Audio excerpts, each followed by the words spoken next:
21세기 사도인연을 쓰며 사는 사람들 진행의 이상진 장로입니다.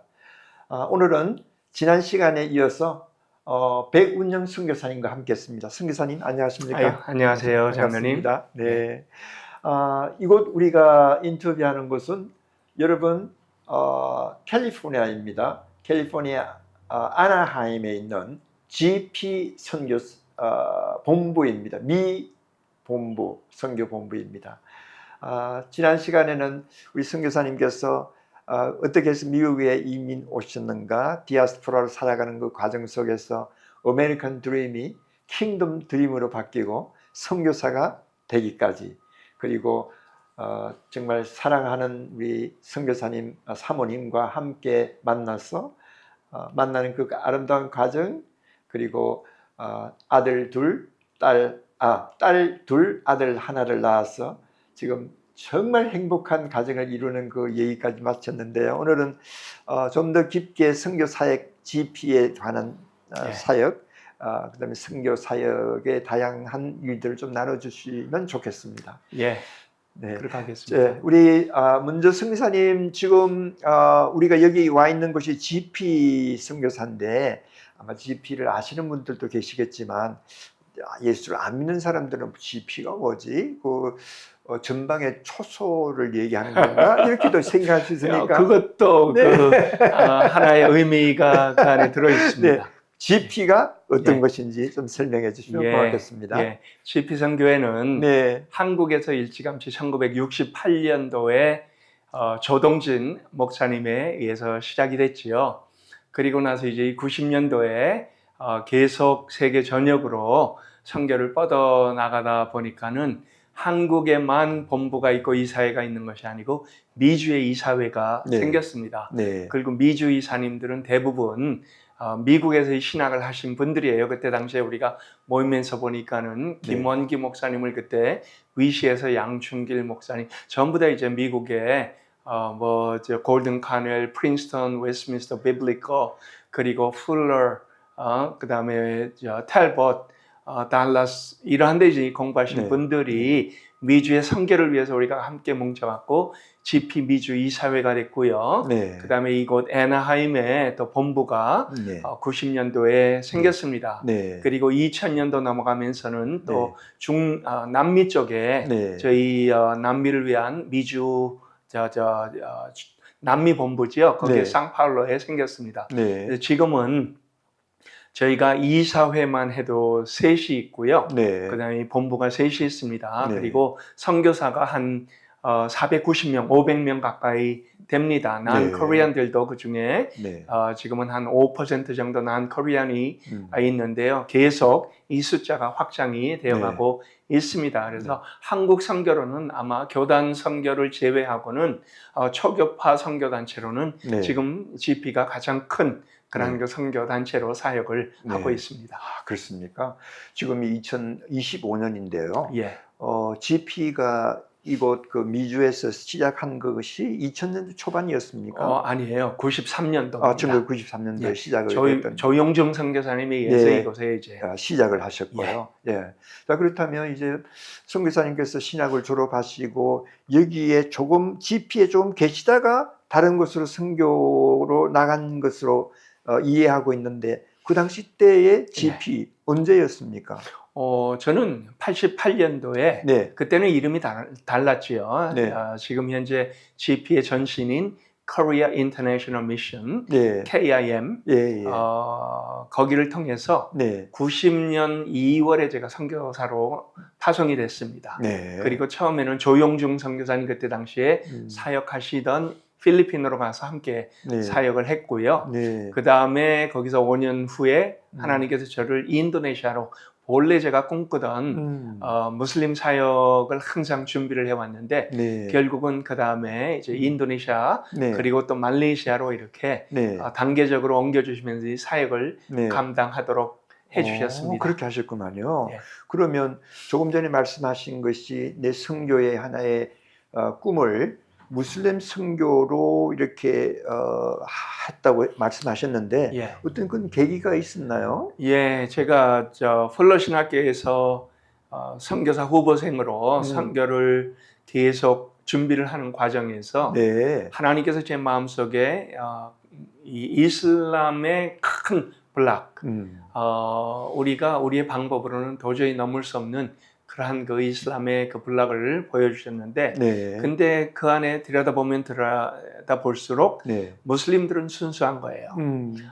물론 근본적인 펀더멘털 무슬림들이 있기는 하지만, 그러나 거의 대부분의 무슬림들은 자기가 무엇을 믿는지, 왜 자기가 이 종교를 가지고 있는지, 이게 그냥 문화가 되고 형식이 되고 네. 그냥 따라가는 그러한 그 사람들이 있는데요. 네. 대부분이 이제 동남아시아에 있는 무슬림들이 네. 제 마음에 많이 들어왔습니다. 네. 그래서 하나님 앞으로 사역을 하면은 저는 저들을 위해서 나가서 이 사역을 하겠습니다. 그 네. 마음을 가지고 있었는데, 네. 초기에 하나님께서 조영중 선교사님 통해서 이제 필리핀으로 합류를 하게 하셨어요. 네. 그리고 그분이 가지고 있는 아예 선교적인 귀한 그 연구 개발하고 자료를 모으고 책자를 내고 미전도 종족에 대해서 또 계속 뚫고 들어가는 이러한 아주 너무나 좋은 훈련을 네. 현지에 있으면서 제가 그 훈련을 받았습니다. 그렇게 그러면서 네. 선교가 그냥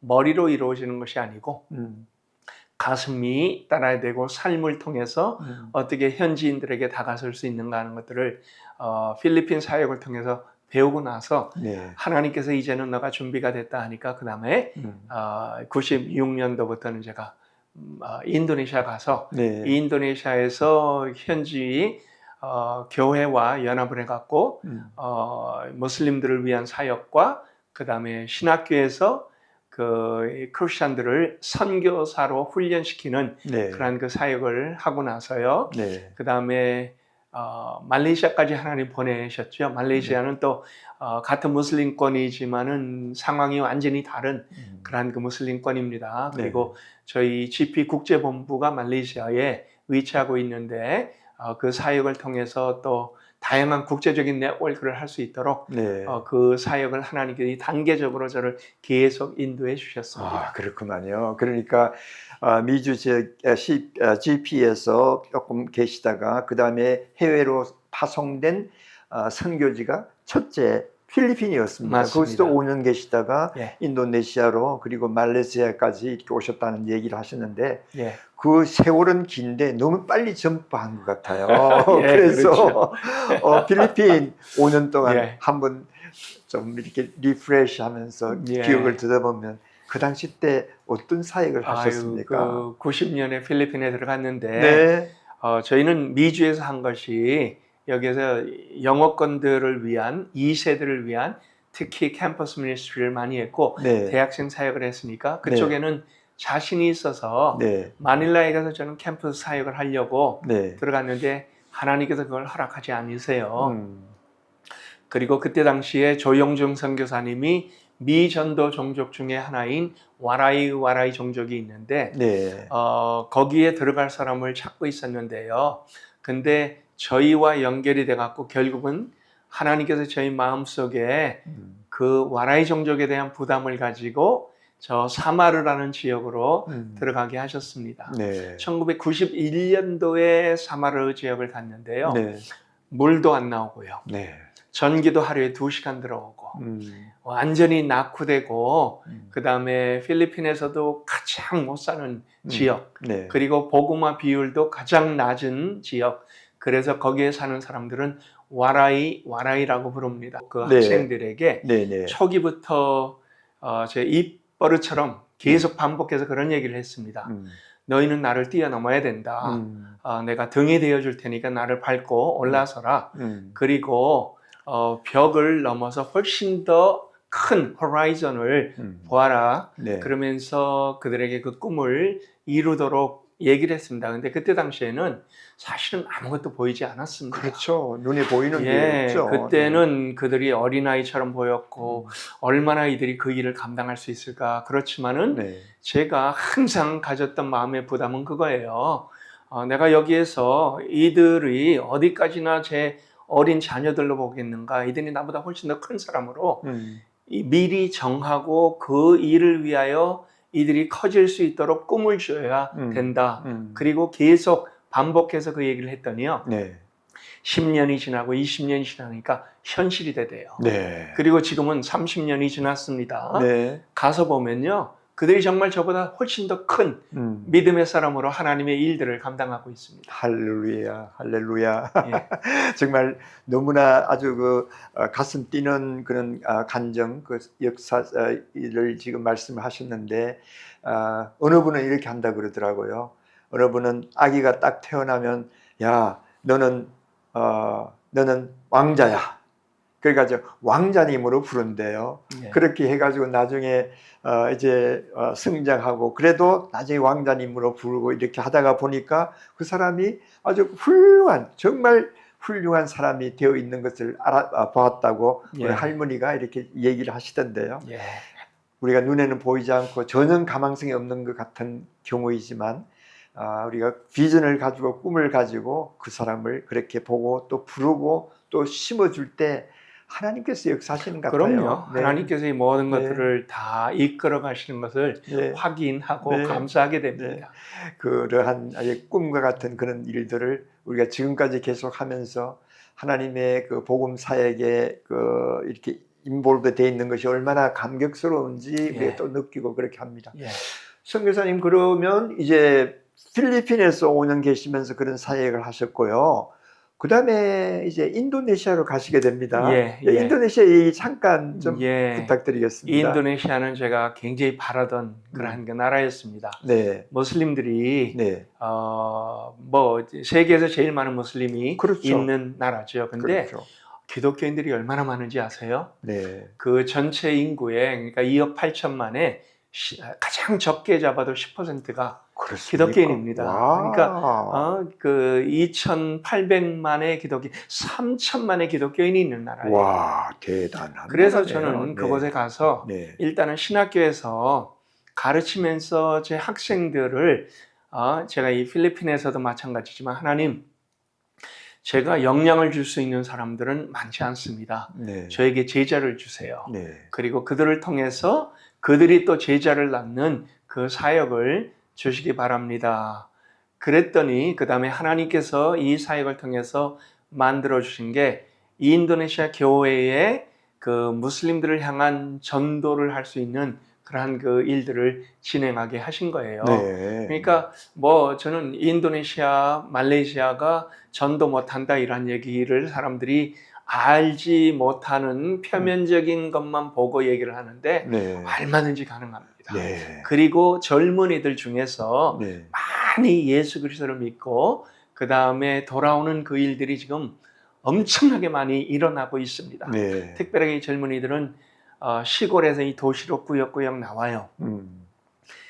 시골에 있을 때는 그냥 모르는 무슬림이었는데 그냥 종교적으로 아니면 문화적으로 그냥 쫓아가다가 도시로 나오면 새로운 것들이 보이지요. 그리고 그들에게 가서 이제 복음을 전하면 저는 믿음이 우리 귀로 듣고 마음으로 믿어 입으로 시인하고 구원에 이른다는 이게 너무나 확실하게 믿습니다. 왜냐하면요, 제가 인도네시아 말로 한 번씩 전도를 해요. 제가 인도네시아 말 뭐 얼마나 잘하겠어요. 30 후반이 돼서 이제 겨우 인도네시아를 갔는데 근데요, 제가 설득력이 있는 것도 아니고 말을 뭐 청산유수로 잘하는 것도 아닌데, 그러나 믿는 자들이 나오거든요. 이거는 복음의 능력이구나. 복음의 능력이면 하나님께서 하시는 거구나. 그리고 복음은 그들의 귀에 들리도록 해야 되는 거구나. 그래갖고 그 다음에 이 인도네시아 학생들에게 이걸 도전을 하고 모여갖고 훈련을 하고, 그래서 인도네시아 교회가 이제 선교하는 교회로 서서히 탈바꿈이 됐습니다. 그리고 제가 가르친 학생들 중에 합숙을 훈련을 시켜갖고 해외로 선교사로 내보내는 일까지 진행을 했어요. 지금은 제 제자 중에 많이 키르기스탄으로, 그 다음에 또 네팔로, 미얀마로, 라오스로, 중국으로, 필리핀으로 선교사로 많이 나가 있습니다. 인도네시아 사람. 그것이 바로 우리 한국 선교사님들이 각 나라의 선교지에 가서 그냥 선교 일당대 하나의 교회를 세우고 그냥 복음을 전하는 것을 뛰어넘어서 예. 미래 그 지도자들을 키워서 그들로 하여금 전 세계 일방에 흩어져 복음을 전하게 하는 그것이 가장 바람직한 것이 아니었나 예, 그렇게 예. 생각이 되네요. 지금까지도 그것이 필요하지 않을까요? 예, 지금도 그 일들이 네. 이제는 한국 선교사님들에 의해서 물론 미국 선교사들도 이제는 그 일을 많이 전환을 하고 있어요. 그래서 서구 선교가 오랫동안 가부장적인 선교를 하다가 이게 아니다 싶어갖고 이제 방향을 바꾼 지가 그래도 꽤 됐는데 네. 한국 선교도 처음에는 가부장적인 그 방향을 쫓아가다가 아니다 싶어갖고 이제는 현지인들을 키워내고 현지인들에게 지도력을 전달하고 오히려 우리는 뒤로 숨고 네. 그들을 내세우는 이 일들을 통해서 얼마나 현지인 지도력, 현지인 선교사들, 현지인 그 미션 모빌라이저들 그리고 키워낸 제자들이 이제는 교단 지도자들로 총회장까지 되는 그런 일들을 보고 있을 때요. 네. 이게 가슴 뿌듯한 일입니다. 너무나 그렇겠습니다. 자녀들을 키워서 자녀들이 성장해서 또 넥스트 제너레이션의 지도자들이 된다 할 것 같으면 얼마나 부모로서 아주 뿌듯한데 영적으로 키운 자녀들이 또 영적으로 그 사회를 이렇게 섬기게 될 때의 그 기분만큼은 뭐 누구도 선교사가 아니면 잘 알아줄 수 없는 그런 좀 뿌듯한 기분, 감사한 기분 같아요. 그 사람 키우는 건요 사실 눈에 안 보여요. 네. 건물을 지으면 그게 눈에 보입니다. 그래서 박수를 잠깐 받을 수 있을지 모르지만 그러나 저는 사람 키워내는 일은 하나님께서 뒤에서 박수치고 계시다고 분명히 확신합니다. 네. 지금 짧은 시간에 모든 것을 다 들으려고 그러니까 마음이 급한데요. 자, 그 다음에 이제 말레이시아로 가셨어요.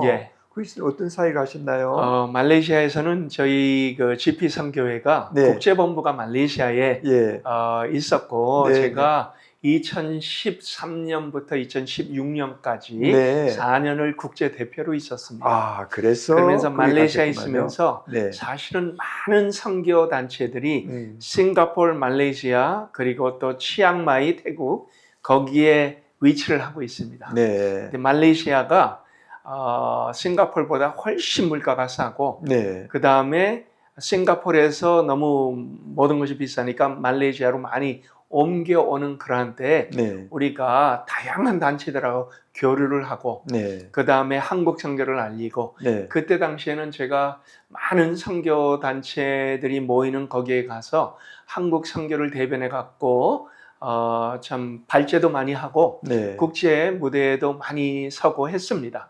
왜냐하면 그 이전부터 그 로산 그 디아스포라 분과위원으로 하나님께서 저를 같이 연결을 시켜주시고 그 일들을 감당하던 때였거든요. 그리고 그걸 통해서 제가 참 국제적인 네트워크가 많이 생겨났습니다. 그래서 말레이시아에 가갖고 주로 이제 국제적인 일들을 많이 했고요.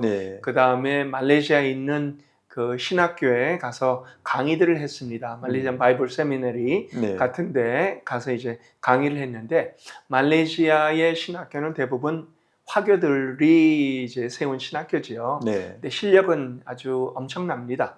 대부분 교수들이 영국이나 미국에서 공부를 하고 왔고 호주에서 공부를 하고 왔고 그래서 뭐 실력적인 면에서는 미국에 있는 어느 신학교 못지않는 그래서 이제 그러한 그 조금 좀 고위층과 연결을 하면서 사역을 감당하도록 하나님께서 그 길을 또 인도해 주셨습니다. 그렇게 하셨구만요. 그러니까 하나님의 계획은 어떤 사람의 계획은 어떤 지역 혹은 어떤 계층 복음을 전하겠다 이렇게 하지만 하나님은 다양한 것을 경험하게 하면서 또 다양한 방법으로 또 하나님의 역사는 계속 이루어가는 그 모습을 볼 수 있습니다. 제가 알기로는 갑자기 한 선교사님이 미주 지역에 아주 거대하고 큰 교회 담임 목사님을 갔다고 얘기 들었거든요. 아마 배우정 선교사님께서 목사님으로 이렇게 담임 목회하게 된 것이 아마 오늘 얘기를 들으니까 지난 시간에 얘기를 들으니까 아마 그 교회가 모교회 같아요. 맞습니다. 모교회 자라난 모교회입니다. 그곳에 가서 어떤 교회였고 또 거기서 하신 메이저 사역이 어떤 것인지 한번 말씀해 주시면 고맙겠습니다. 저 필라델피아 영생장로교회 네. 이용걸 원로 목사님 계시는 그 교회에서 네. 2015년에 제가 말레이시아에 있는데 연락이 오셨어요. 네. 빨리 사역 다 접고 들어오래요. 네. 제가 이 전화를 받고 목사님 왜요? 그랬더니 들어와서 동사 목사로 있으면서 목회를 배우래요. 그리고 이제 기회가 되면 교인들의 투표를 받아갖고 이제 후임 목사로 세우겠다. 그래서 제가 목사님 번지수 잘못 잡았습니다. 했습니다. 왜냐하면 제가 목회 생각해 본 적도 없고요. 네. 그 다음에 그때 당시에 제 GP 국제대표 임기가 1년이 남았을 때예요. 네. 그래서 목사님 제가 지금 제 책임을 다하지 않고 목회한다고 들어가면은 저는 하나님 앞에서 죄인이요. 제 또 동료 선교사들이 저를 뭐라고 보겠습니까? 다른 사람 찾으세요. 그리고 정중하게 전화를 끊었어요. 네. 근데 그 다음 주인가 또 연락이 왔어요. 당에 꺼냈더니 당의 그 장로들이요. 예전에 저하고 청년부 활동을 같이 하던 장로들이 많거든요.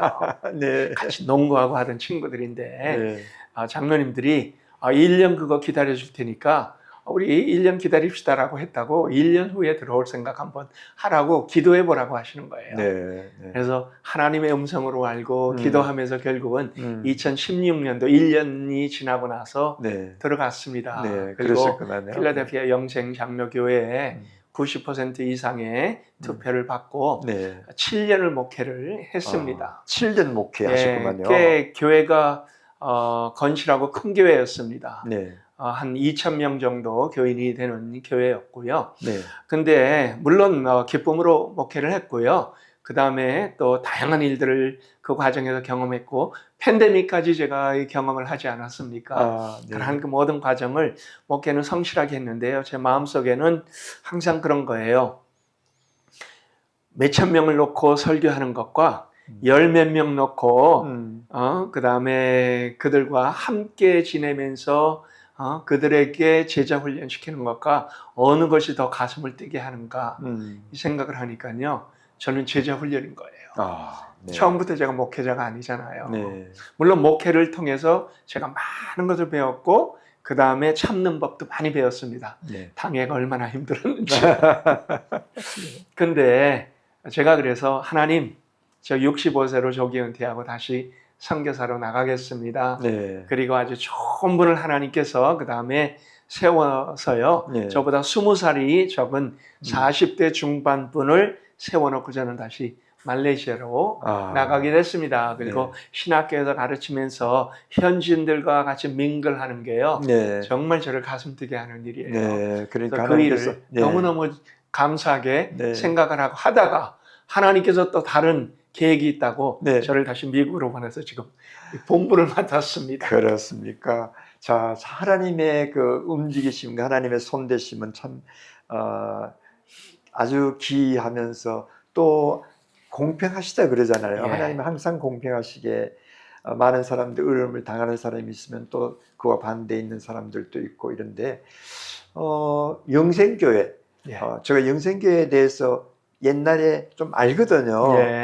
거기서 뭐 굉장히 큰 역사를 하셨다고 얘기를 들었는데 그 역사가 어떤 역사예요? 선교사로서 목회 현장에 가서 좀 맞지 않은 것을 좀 개선하고 뭐 이렇게 하셨다는 얘기를 들었습니다. 그 선교를 뭐 저는 미주 한인교회 전체적으로 한 그 그림으로 보면요, 미주 한인교회의 선교를 생각할 때 해외의 선교를 가장 특정으로 생각을 하는 것 같아요. 근데 보니까 이미 주변에 하나님 다 데려다 놓으셨는데 오늘날의 그 디아스포라는 난민도 근처에 다 있고 그 다음에 필라델피아 도시에만 가면은 사역이 무궁무진한데 그러나 교회에서 선교 얘기할 때는 꼭 해외를 얘기를 해요. 그래서 제가 이 패러다임을 좀 바꾸기를 원해서요. 교인들을 데리고 필라델피아, 특별하게 그 마약의 소굴인 켄싱턴 이란 지역도 여러 차례 드나들고 그 다음에 주변에 있는 많은 그러한 그 다문화권 이러한 사람들과 이 교류를 하는 그러한 그 패러다임 시프트를 네. 목회를 하면서 시도를 했습니다. 네. 얼마나 많이 바꿨는지는 모르겠어요. 그러나 일단은 시도를 했습니다. 네. 그리고 그것이 선교의 저는 올바른 길이다. 우리 선교사님께서는 지금 이제 말레이시아를 다 마치시고 이제 미국으로 다시 돌아오셨습니다. 예, 그렇습니다. 네. 미국에 오셔가지고 어떤 일을 하고 계시는지 아까 제가 말씀을 들으니까 GP의 미주 대표로 오셨습니다. 예. 네. GP의 미주 대표 하는 사역이 어떤 것인지 우리 시청자들에게 한번 나눠주시면 고맙겠습니다. 일단요, 미주에서 동원하고 동원하는 사역, 또 교회들의 선교 도전과 그다음에 선교사 후보생들 발굴, 훈련, 그리고 그들을 파송하고 이미 기존에 나가 있는 선교사님들 방문하며 사역 지도 같은 것이 이제 보통 대표가 하는 사역입니다. 물론 그것도 해야 되겠지만요. 근데 제 마음속에 하나님께서 이 새로운 부담을 주셨어요. 그 부담이 요즘 많이 이제 되어지는 얘기가 polycentric mission이고 아니면 global south라는 얘기가 나오잖아요. 그것이 어떤 것인지 좀 말씀해 주세요. polycentric mission은 선교의 중심이 이제는 세계 전역이다. 그러니까 서구에서 다른 데로 나가는 것이 옛날에 서구 중심의 선교였으면 이제는 아프리카나 남미나 아시아나 그 어디서가 다 선교의 중심이 돼갖고 거기에서 하나님은 선교사들을 발굴하고 파송하시는 그 일을 하고 계시다. 이게 이제 로산에서도 나온 얘기고 요즘 이제 드러나는 그런 현상입니다. 그리고 교회가 글로벌 노스보다는 서구 주도적인 그런 교회보다는 글로벌 사우스, 아시아와 아프리카와 라틴 아메리카가 더 많은 그러한 그 기독교의 중심권이 되어 있는 그 모습을 우리가 확인을 하고 있는데요. 제가 예전에 풀러 신학교부터 선교사역, 그 다음에 로산, 그리고 지금 오기까지 참 많은 그러한 그 네트워크와 친구들이 있습니다. 그 중에서 제일 많은 게 이 아시아 쪽이지요. 근데 이제는 남미 쪽에 선교사님들과 이렇게 연관이 되어 있는데요. 근데 주로 이제 새로 신생 선교 국가들이 서구 선교는 너무 조직이 크고 방대하고 재정이 많이 들어가고 그 다음에 문화가 다르고 영성이 다르기 때문에 자기들이 서구 선교를 쫓아갈 생각을 안 해요. 근데 한국 선교가 요즘 많은 신생 선교 세력들의 좋은 그러한 그 발판이 되고 있습니다. 우리가 한국 선교를 쫓아가면은 그들은 우리보다 몇 걸음 앞서가니까 그냥 쫓아가면서 배우면 되겠다 이러한 마음들을 가지고 있어요. 그래갖고 제가 요 주변에 있는 인도네시아 교회, 히스패닉 교회, 필리핀어 교회, 아니면 중국계 교회 이런 교회들과 연관이 되고 지금도 계속 그들과 만나고 있는데 우리에게 선교를 가르쳐 주십시오 이거예요. 아니면 당신들이 가지고 있는 규정, 행정력, 아니면은 또 조직 이런 것들을 우리에게 보여주십시오. 왜냐? 자기들도 선교를 해야 되는데 막막하니까 서구 선교는 너무 힘들고 한국 선교가 제일 좋은 롤 모델이라는 겁니다. 그래서 하나님께서 이걸 위해서 우리 한국 선교를 조금 앞서가게 하셨구나. 그리고 앞으로 뭐 K-팝, K-웨이브 뭐 이런 얘기도 나오지만 저는 K-미션이 그리고 또 K-처치가 세계 많은 교회들이 볼 수 있는 그런 그 모델 케이스가 되겠다. 그리고 이거를 우리가 영어로 더 많은 그 자료들을 만들어내야 되겠다. 근데 마침 AI 시대가 되지 않았습니까? 그렇습니다. 우리가 가지고 있는 모든 자료들은 금방 더빙이 되고 금방 트랜스레이션 되고 금방 그들이 쓸 수 있는 걸로 만들어지는 시대를 하나님께서 이미 허락해 주셨기 때문에 저는 이 모든 것들이 제가 하는 것보다요. 저는 앞으로 젊은이들이 이 꿈을 가지고 할 수 있도록 길을 터주는 사람으로 쓰임받기를 원합니다. 네, 우리 백운영 선교사님 외국에 있는 선교지에서의 선교 사역도 충분하게 다 소화를 하시고 또 미주 지역에 있는 큰 교회에서 목회 경험도 하시고 여러 가지 많은 경험을 하게 하신 하나님께서는 지금 이제 이 자리에서 미래를 향한 비전을 선교사님을 통해서 지금 주셨는데, 지금 현재 AI 시대이지 않습니까? AI를 통해서 지금 조금 전에 말씀하셨던 그런 일들을 계속해서 해 나가려고 하는데, 하나님의 인도하심이 우리 선교사님과 함께 있기를 바랍니다. 감사합니다. 그리고 우리 GP가 우리 한국에서 자생한 하나의 그 선교 단체이기 때문에 어떤 면에서 한국 사람으로서는 상 프라우드하고요. 대부분 많은 미국 선교 기관에 속해 있다든지 혹은 거기에서 브랜치 아웃해서 하는 것도 많은데, 이러한 한국의 선교에 계속적으로 앞장서는 하는 우리 GP 선교회가 되기를 바라겠습니다. 저도 기도하고 또 그렇게 되기를 바랍니다. 좋은 말씀 해주셔서 대단히 고맙습니다. 감사합니다. 다음에 다시 만나기로 하고, 우리 애청자 여러분, 우리 다음 만나기로 하고, 이 시간에는 이것으로 인사하겠습니다. 선교사님 안녕히 계십시오. 안녕히 계세요. 안녕히 계십시오.